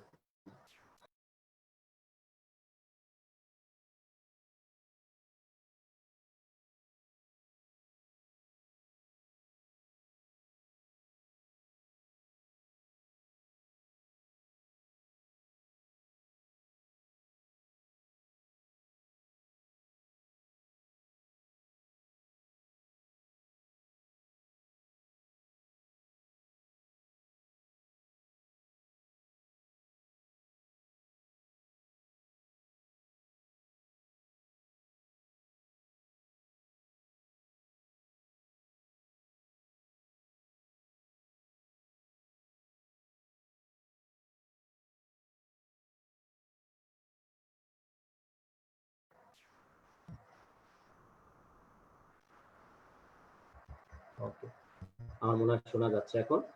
তো আমরা বের হয়ে আসলাম আমাদের সেফটি এনশিওর করলাম, রোগীদের সার্ভিস দেওয়ার পরে আমরা চলে আসলাম হচ্ছে বাইরে। বাইরে আমরা কিভাবে মানে এনশিওর থাকবো বা বাইরে আমাদের কি, কি করণীয় আছে? আমরা বাইরে যে কাজটা করতে পারি। সাধারণভাবে যে কাজগুলো আমাদের করা দরকার আমরা দিনে ১ বার বের হই। চিকিৎসক যারা সার্ভিস দিচ্ছেন আমি বলব যে তারা দিনে ১ বার বের হওয়ার চেষ্টা করেন।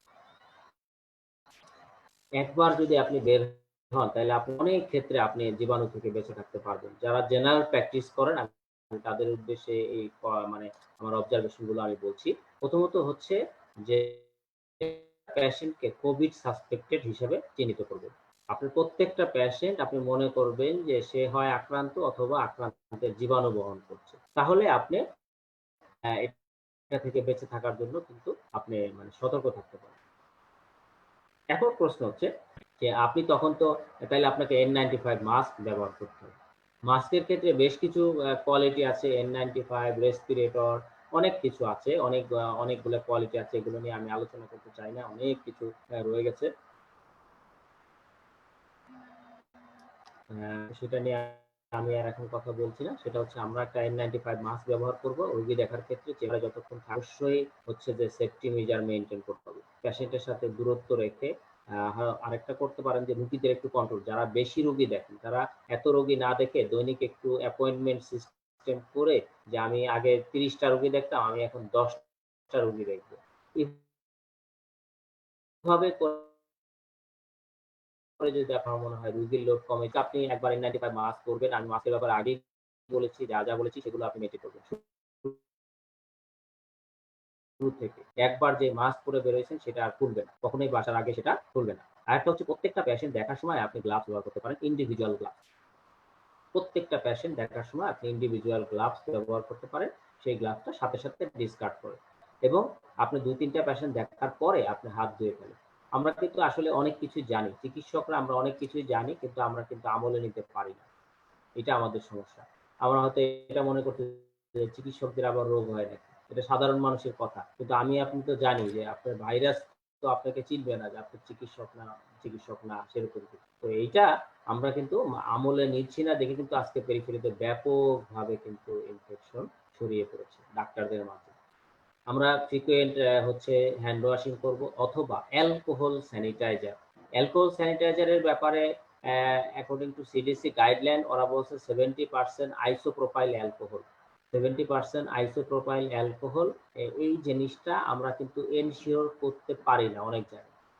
তো আমার কাছে মনে হইছে আমি একটা জিনিস আমি আপনাদের জন্য দেখানোর জন্য নিয়ে আসছিলাম যে 70% আইসোপ্রোপাইল অ্যালকোহল ঠিক এই জিনিসটা দেখেন। এই যে এখানে 70% আইসোপ্রোপাইল অ্যালকোহল লেখা আছে। Alcohol pad, simple alcohol pad. এখানে যারা কোম্পানি থেকে প্রোডাকশন হয় আমার মনে হয় এটা ওরা স্ট্যান্ডার্ড মেইনটেইন করে। কিন্তু বাইরে আমরা কিন্তু এই জিনিসটা তো খুব ছোট। এটা দিয়ে এত আসলে আমরা কিছু করতে পারি না। এটা দিয়ে আমরা যেটা করতে পারি মোবাইল বা আমাদের ট্যাব বা যা আছে এগুলো আমরা কিন্তু ক্লিন করতে পারি এটা দিয়ে। কিন্তু হাত আসলে এত ছোট জিনিস দিয়ে মোছা খুব কঠিন। যদি এটা বড় ফর্মে পাওয়া যায় সেটা সাথে রাখা যায়। অথবা আমি যেটা আগে স্প্রে দেখাইছি সেটা অ্যালকোহল যেটা এখন ডাইরেক্ট অ্যালকোহল ওরা 90% অ্যালকোহল যেটা বলে অ্যাকচুয়ালি ওটা আসলে 90% নাই আমার ধারণা। ওটা আমরা সরাসরি কিন্তু নিতে পারি। এটা আমরা স্প্রে করব। চেম্বারে ঢোকার আগে বসার টেবিল, চেয়ার এগুলোতে স্প্রে করে রাখবো। আমি আগেই বলেছি ১ থেকে ২ মিনিট কিন্তু স্প্রেটা রাখতে হবে। তা না হলে অর্গানিজমটা মারা যাবে। তো এইটা আমরা করতে পারি এবং হচ্ছে আপনার অ্যাসিস্ট্যান্ট যে তাকে কিন্তু সুন্দর করে হাত ধোয়া, মাস্ক এবং তাকে কিন্তু সবসময় প্রটেক্টে রাখতে হবে। আপনি যদি আমার সাবঅর্ডিনেট যারা আছে তাদেরকে প্রটেক্টেড না রাখি তাহলে কিন্তু তারা ইনফেকশনের সম্ভাবনা হবে এবং সেখান থেকে কিন্তু ইনফেকশন ডাক্তারদের মধ্যে ছড়ায়। আমি এরকম বেশ কয়েকটি টেলিফোন পেয়েছি এবং তারা আমার সাথে কথা বলে আমাদের চিকিৎসা পদ্ধতি নিয়েছেন। তো আমরা পরামর্শ দিয়েছি। আমাদের একজন ম্যাডাম আছেন, তাইনির ম্যাডাম, উনি আমার সাথে কথা বলেছেন। উনার ড্রাইভার সহ ইনফেক্টেড হয়েছে। তো ইনফেকশন ওনারা অনেক সতর্ক ছিলেন। কিন্তু ড্রাইভার হচ্ছে ইনফেক্টেড হওয়ার কারণে সবাই বেশ কয়েকজন পরিবারের সদস্য ইনফেক্টেড হয়েছে। তো এই যে বিষয়গুলো এগুলোকে আমাদের সাবঅর্ডিনেটদের ক্ষেত্রেটা খেয়াল রাখতে হবে যে আসলে আমাদের সাবঅর্ডিনেটরা কতটুকু রিস্কের মধ্যে যাচ্ছে। তারা বারবার বেরোচ্ছে কিনা, তাদের সম্ভব হলে তাদের থাকার জায়গার ব্যবস্থা করা, তাদের আইসোলেশন এর একটা জায়গার ব্যবস্থা করা। আপনি যেরকম কাজ করছেন তারাও কাজ করছে। তাদেরও আইসোলেশন এর একটা ব্যবস্থা যদি থাকে ভালো, নির্দিষ্ট বা দীর্ঘদিন পরে তারা বাসার সাথে যেতে পারে। অথবা যখনই কোনো এক্সপোজ মনে হলো সাথে টেস্ট করায় দেয়া যায় কিনা সেটা। তো এই সবকিছু আমাদের একটা জায়গায় খেয়াল রাখতে হবে যে আমরা তো সাবঅর্ডিনেট থেকে কিন্তু ইনফেকশনের সুযোগ হতে পারে। ডাক্তারদের ক্ষেত্রে একটা বড় ফ্যাক্টর হিসেবে কাজ করে যে সাবঅর্ডিনেট। সাবঅর্ডিনেট আমরা তো অনেক সময় সাবঅর্ডিনেট ছাড়া চলতে পারি না। বাসায় যেমন কাজের মহিলা লাগে, তারপরে বাইরের ড্রাইভার লাগে, সবসময় অ্যাসিস্ট্যান্স লাগে। এই জায়গাগুলো আপনাকে সিকিউর করতে হবে। আপনি যেই মাত্রার মানে প্রোটেকশন নিচ্ছেন তাকে কিন্তু তার কম দেয়ার সুযোগ নেই।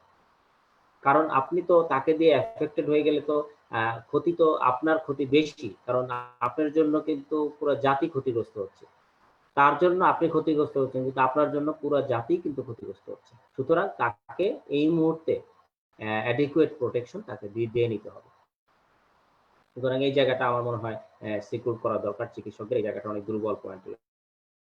তারপর আপনার পেশেন্টরা যখন ঢুকবে তাকে আপনার মাস্ক নাই। আপনি আপনার চেম্বারেই কিন্তু মাস্কের ব্যবস্থা রাখেন।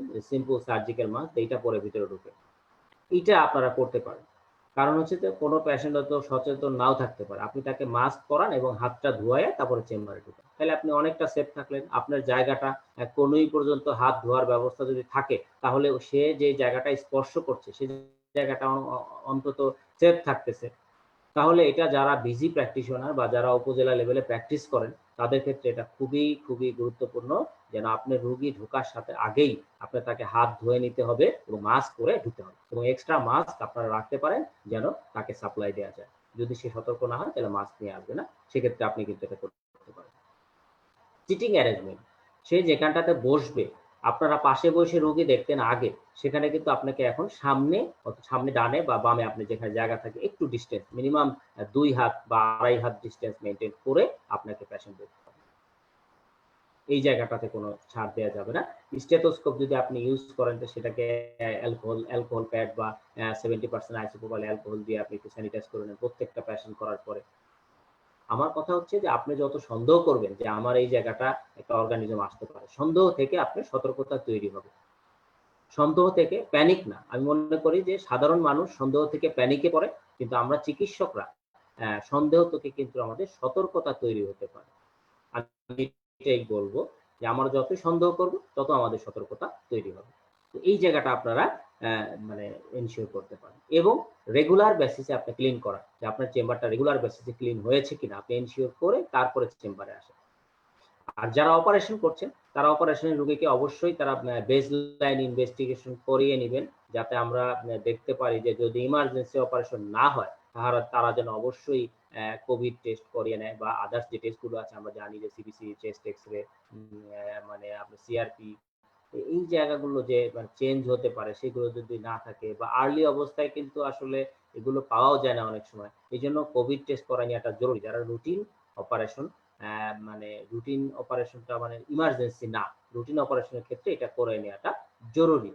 এটা আপনারা করে নিতে পারেন। এটা কিন্তু আপনার সেফটির জন্য। আমি বলব যে সেফটি এনশিওরটা খুবই জরুরি।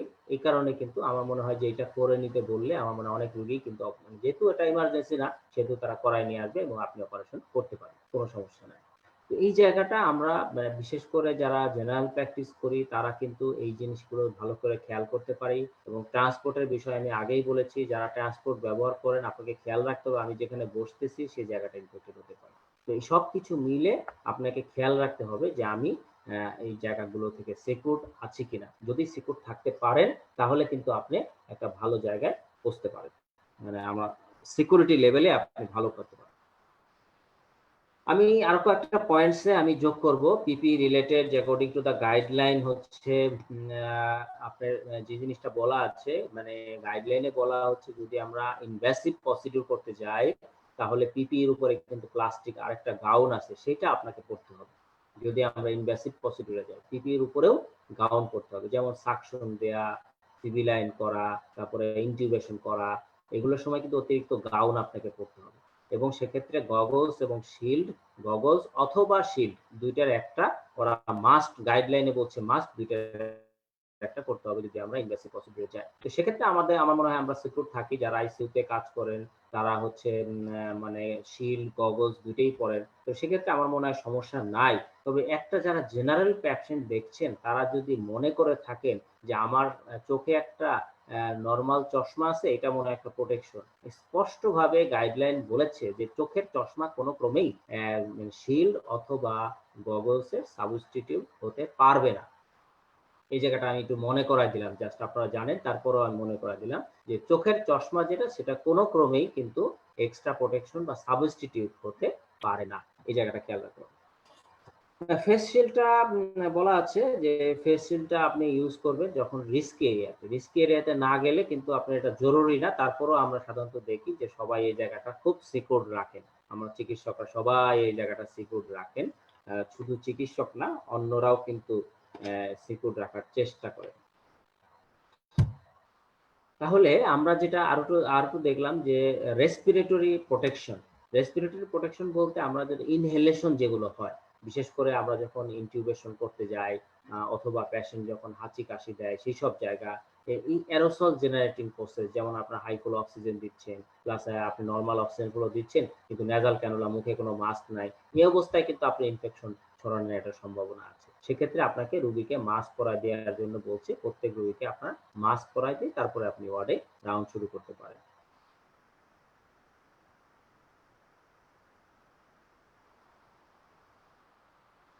এখানে আরো কয়েকটা এটির মধ্যে কয়েকটা কোয়ালিটি স্ট্যান্ডার্ড গাইডলাইনে বলছে N95, N99 এবং N100 যেটা সেটা আমরা ব্যবহার করতে পারি। যেসব মাছগুলো সাধারণত হচ্ছে লেস দেন 5 মাইক্রন ডায়ামিটারের অর্গানিজম ঢুকতে প্রিভেন্ট করে। তো আমরা দেখলাম যে এটা মোটামুটি আমরা সব দেখেছি যে এটা আমরা পারবো। এখন যে জিনিসটা হচ্ছে যে আমরা কিভাবে পিপিটা রিমুভ করব, রিমুভ করার একটা সিকোয়েন্স আমি গাইডলাইন থেকে বলছি। আমরা যে সাধারণত যেটা প্র্যাকটিস করি সেটার সাথে গাইডলাইনে যদি কোনো ভুল থাকে, প্রথমত আমরা হচ্ছে গগলস বা শিল্ড, গগলস অথবা শিল্ডটা রিমুভ করব অথবা ফেস শিল্ড, তারপরে আমি গাউনটা খুলে ফেলবো। এবং আমি আগেও বলছি যে মাস্কটা হচ্ছে outside the red zone, outside the red zone, এটা আবার একটু খেয়াল করা দেওয়ার জন্য আমি বললাম। এবং আমি আপনাদেরকে আগেও বলছি রেসপিরেটরি মাস্ক যেটা খুলবেন সেটা হচ্ছে বটম লাইন যে রিবনটা আছে, বটম লাইন নিচের রিবনটা আগে খুলতে হবে, নিচের রিবনটা আগে খুলতে হবে, তারপরে উপরের রিবনটা খুলতে হবে। এখানে স্পষ্টভাবে গাইডলাইনে এটা বলে দিছে। এখন আমরা ডিসইনফেক্টেন্টস নিয়ে আমি কয়েকটা কথা বলতে চাই। ডিসইনফেক্টেন্টস যেগুলো আমরা ইউজ করা হয় সেগুলোর ক্ষেত্রে আমরা অ্যাকর্ডিং টু দ্য গাইডলাইন যেটা বলছে 70% আইসোপ্রোপাইল অ্যালকোহল, এটা হচ্ছে আইডিয়াল। আমরা ব্লিচিং দিতে পারি। ব্লিচিং হচ্ছে 1 গ্যালনের মধ্যে আমরা 5 টি স্পুন বলে 5 বা কোয়ার্টার কাপ, হাফ কাপ আর কি, ওইটা আমরা ব্লিচিং দিয়ে দিতে পারি এবং 24 ঘন্টার বেশি কিন্তু এটা ইউজ করা যাবে। এই জায়গাটা অনেকে কিন্তু ভুল করেন, যারা পেরিফেরিতে আছেন বা দূরে কাজ করছেন, ঢাকার বাইরে বা অন্য যে কোনো জায়গায় 24 ঘন্টার পরে আপনি ব্লিচিং পানিটা ব্যবহার করতে পারবেন না। এই জায়গাটা কিন্তু ক্লিয়ার মানে গাইডলাইনে লেখা আছে। এই জায়গাটা আমার মনে হয় খুব সুন্দর করে সিকিউর করা উচিত যে 24 ঘন্টার ভিতরে আমি এটা ব্যবহার করতে পারবো না। এবং আইসোপ্রোপাইল অ্যালকোহল যেটা সেটা কিন্তু আপনি ব্যবহার করতে পারেন। এই জিনিসটা আপনি খেয়াল করতে পারেন যে আইসোপ্রোপাইল অ্যালকোহল 70% এটা করতে হবে। আর একটা ওয়াশেবল, পিপি ওয়াশেবলের একটা কথা আছে, পিপি ওয়াশেবল কিনা বা ওয়াশ করা যাবে কিনা। যদি আপনি রিস্কি এরিয়াতে যান, বিশেষ করে আইসিইউতে যান, আমি বলবো যে অবশ্যই পিপি ডিসকার্ড করতে হবে। কিন্তু চেম্বারে যদি যান, আমি বলবো যে পিপি যদি সেখানে ব্যবহার না করা হয়, পিপিটা আসলে এমন একটা জিনিস যেটা যদি ডিসকার্ড না করা হয় তাহলে কিন্তু অর্গানিজম ছড়ানোর একটা ব্যাপক সম্ভাবনা থাকে। আর এমন একটা ভারী জিনিস বা বড় জিনিস, ওটাকে কোথাও রাখাও কঠিন, ডিসকার্ড করা, ধোয়াটাও কঠিন, আরেকজন ইনফেক্টেড হওয়ার সম্ভাবনা থাকে। সেক্ষেত্রে আমি বলবো যারা চেম্বারে যাচ্ছেন তারা আপনারা হচ্ছে ওয়ান টাইম গাউন ব্যবহার করেন। এই কথাটা কিন্তু গাইডলাইনেও বলা আছে, ওয়ান টাইম গাউন আপনারা ব্যবহার করেন। এই টাইপের গাউন বাজারে অ্যাভেলেবেল পাওয়া যায়, দামও খুব বেশি না।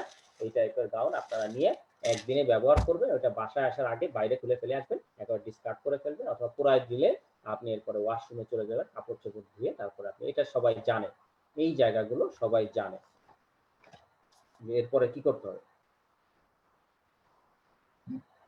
তাহলে আমি চেষ্টা করেছি যে আপনাদের যতগুলো সেফটি মেজার থাকে সেগুলো ডক্টরদের কিভাবে ইনফেকশন হচ্ছে সেটা আমি যাতে প্রিভেন্ট করা যায় সেই জায়গাগুলো আমি টাচ করার চেষ্টা করছি। তো আমি যে বিষয়গুলো এখন আমি বলবো যে আসলে এই মহামারীতে আমি আপনি যদি একটু সার্ভিস না দেই তাহলে জাতি কিন্তু একটু হলেও আমার মনে হয় উপকৃত হবে যদি আমি আপনি এই সময় সার্ভিসটা দেই। কিন্তু আজকে যদি আমি আপনি অসুস্থ হয়ে যাই তাহলে কিন্তু সেই সার্ভিসটা তারা পাবে না। ইভেন তারা তো পাবেই না, বরং এমনও হবে যে দেখা যাবে যে সংকটে পড়ে যাচ্ছে। কিন্তু জাতি সংকটে পড়ুক এটা কিন্তু কেউ চায় না। জাতি সংকটে পড়ুক এটা কেউ চায় না। সুতরাং আমার মনে হয় যে আমরা সুস্থ থাকার চেষ্টা করব, সর্বোত্তম চেষ্টা করব যাতে আমরা সুস্থ থাকতে পারি। কেন? কারণ আপনার পিতা, আপনার মাতা, আপনার মুরব্বি, আপনার ভাই, আপনার বোনকে চিকিৎসা দিতে হবে। আজকে যদি আমরা এই ধারণা তৈরি করে ফেলতে পারি যে আজকে যিনি অসুস্থ হচ্ছেন তিনি আমার ভাই, আমার পিতা, আমার মাতা হতে পারে, তাহলে কিন্তু পুরো জাতিই কিন্তু আজকে চেঞ্জ হওয়া সম্ভব। আমরা লিমিটেড ফ্যাসিলিটিস এর মধ্যেও কিন্তু আমরা আমাদের জায়গা করে নিতে পারি। আমি সে কথাগুলো বলার চেষ্টা করছি যে লিমিটেড ফ্যাসিলিটিস হলেও যদি আপনি প্রিন্সিপাল গুলো মেনে চলেন তাহলে কিন্তু আপনি প্রিন্সিপাল গুলো আপনি জানেন, তাহলে আপনি যেকোনোভাবেই কিন্তু এটা ম্যানেজ করতে পারবেন। এটা এমন না যে একেবারেই ম্যানেজ করার জন্য মানে যাবে না। কিন্তু আমরা অনেক সময় reluctant হয়ে থাকি। যে আমার মনে হয় হবে না, আমার স্বাস্থ্য ভালো, comorbidity নাই। কিন্তু এরকম ঘটনা ঘটছে যে comorbidities নাই, তারপরেও কিন্তু আমরা সেভ করতে পারছি না। এরকম বেশ কিছু চিকিৎসক কিন্তু মারা গেছে। তো সুতরাং আমার আপনার এই বিষয়টাতে reluctant হওয়ার সুযোগ নাই। এই করোনা মহামারীতে কেউই আসলে বলতে পারি না যে আমরা আসলে কতটুকু সেফ থাকবো। আমি আজকে যে কথাগুলো বললাম, এগুলো দিয়ে যে আমিও সেফ থাকতে পারবো এটার কোনো গ্যারান্টি নাই। কারণ আমি আগেই বলেছি একটি অদৃশ্য জীবাণুকে সাথে নিয়ে আমরা কাজ করছি। এই জীবাণুর বিরুদ্ধে না, আমি বলব যে এই জীবাণুকে সাথে নিয়ে আমরা কাজ করছি। তাহলে এই জীবাণু থেকে যে আমাদের চোখের দেখা যে রাস্তাগুলো আছে এগুলো আমি বন্ধ করব। বাকিটা অদেখা যে বিষয়গুলো আছে সেগুলো আমি মনে করি আল্লাহ আমাদেরকে রক্ষা করবে। সৃষ্টিকর্তা আমাদেরকে সেভ করার ক্ষমতা রাখেন। সুতরাং আমাদেরকে এই জায়গার আশা ছাড়লে হবে না। কিন্তু আমাদেরকে মনের মধ্যে থেকে আমাদের স্বচ্ছ থাকতে হবে যে এই ক্রাইসিস টাইমে আমি যেন সেবা দিতে পারি। আর জাতিকে যেন আমি সেবা দিতে পারি। এই সময়টা আমার জন্য অবশ্যই মূল্যবান। আর এই সময়টা সকল চিকিৎসক সুস্থ থাকুন, ভালো থাকুন। এই প্রত্যাশা আজকে আমরা করছি। আর হচ্ছে যে আজকে এখানে যারা এখন শুনছেন বা যারা পরবর্তীতে শুনবেন তাদের সবাইকে মানে আমাদের জন্য যারা কাজ করছেন, বিশেষ করে আমি সহ যারা কোভিড ডেডিকেটেড হসপিটাল গুলোতে কাজ করছি তাদের জন্য আমরা দোয়া চাই সকল চিকিৎসকের কাছ থেকে। এবং আমরা এটাও নিজেরাও দোয়া করি যেন সকল চিকিৎসকের পরিবার এবং চিকিৎসক যেন সুস্থ থাকুন এবং আমরা যেন আমাদের কাছে আসলে আমি যেন সঠিক সেবাটুকু দিতে পারি। চিকিৎসক যেন একজন চিকিৎসকের বাবা, একজন চিকিৎসকের মা যেন চিকিৎসা না পেয়ে মারা যাবে এই কথাগুলো যেন কখনো না শুনতে হয়। আল্লাহ যেন আমাদেরকে সেই দিক দিয়ে আমাদের দক্ষ বানানোর চেষ্টা করেন। আমি সেই দক্ষতা যেন অর্জন করতে পারি। এই মনোভাব নিয়ে যদি আমরা এই চিকিৎসা দেই বা আমাদের চিকিৎসা সেবায় আমার মনোনিয়োগ করি, আমার মনে হয় যে এই বাংলাদেশের এই চিকিৎসা ব্যবস্থা চেঞ্জ হবে। অবশ্যই চেঞ্জ হবে সেই প্রত্যাশা রাখছি এবং সেটা রেখেই আমি আজকে কথা এখানেই শেষ করছি। ধন্যবাদ, ধন্যবাদ সবাইকে।